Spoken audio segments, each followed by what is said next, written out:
আসসালামু আলাইকুম everyone, welcome to our channel.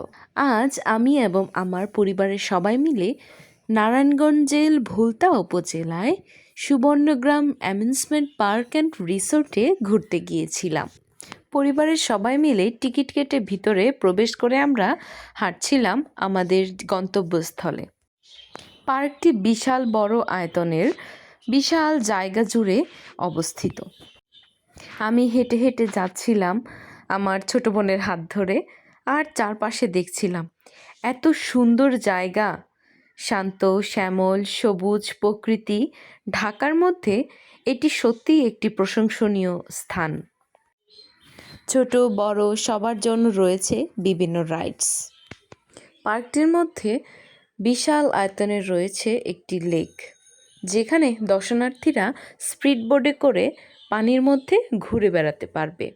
জনপ্রতি 100 টাকার টিকিট কেটেই এই রাইডটিতে ওঠা যাবে। হাঁটতে হাঁটতে আবার আমরা দেখতে পেলাম একটা ভূতের বাড়ি। বেশ সুন্দর জায়গা, সবুজ শ্যামল গাছপালা চারপাশে, বাগানবিলাস ফুল গাছ রয়েছে, যেটি আমার খুবই পছন্দ। আর ওই কোণা দিয়ে ওই লেকটি দেখা যাচ্ছে। আমরা হেঁটে হেঁটে আমাদের রিসোর্টটির মধ্যে যে স্থানটি আমাদের জন্য বরাদ্দ রয়েছে সেখানে যাচ্ছি।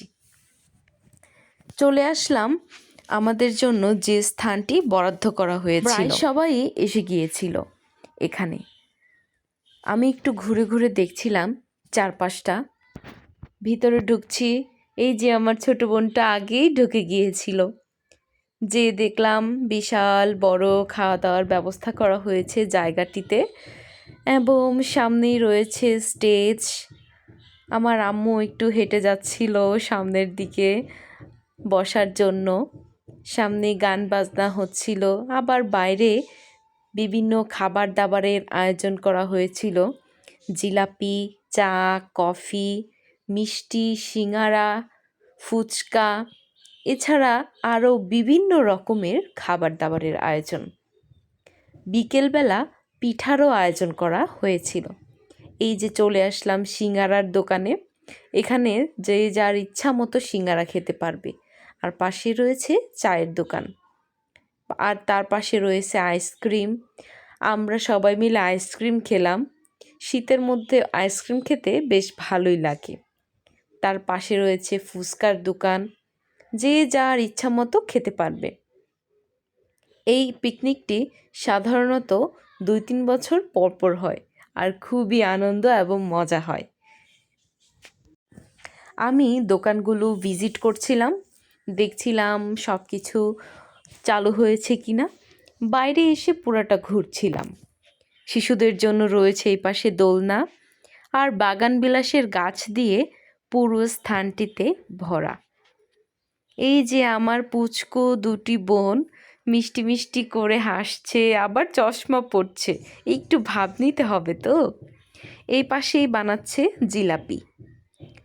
কি সুন্দর করে জিলাপিগুলো বানানো হচ্ছে, গুড়ের শিরায় ভেজানো হচ্ছে। তারপরে আমার তো গুড়ের জিলাপি খুবই ভালো লাগে। আর এই পাশে বানাচ্ছে মিষ্টি, একদম রসগোল্লা, টাটকা টাটকা রসগোল্লা তৈরি করা হচ্ছে পাশেই। এখান থেকে যে যার ইচ্ছা মতো খাবার দাবার নিয়ে খেতে পারবে। আমি একটু স্টল সবগুলো ঘুরে ঘুরে দেখছিলাম, আর একটু একটু করে ভিডিও করছিলাম। বেশ ভালো লাগছিল জায়গাটিতে। এই পাশে ফুচকা বানানো শুরু হয়ে গিয়েছিল, আর এই দিকে ভিতরে দেখছিলাম গান বাজনা শুরু হয়ে গেছে স্টেজের মধ্যে, এবং আমার বাবা সেই খুশিতে নেচেও যাচ্ছিল। আজকে এই পর্যন্তই, টাটা।